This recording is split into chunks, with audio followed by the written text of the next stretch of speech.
Another rail service operates in Fairfax County, which is used largely by commuters traveling longer distances in Northern Virginia.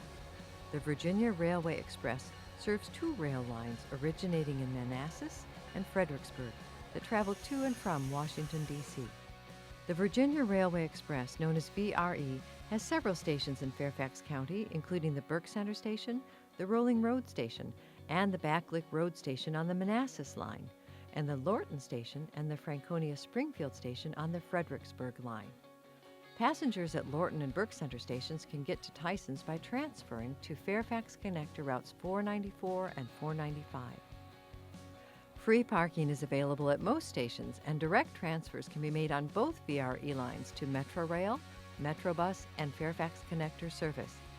VRE offers a mobile app which passengers can use to buy and validate VRE tickets and passes directly from a smartphone.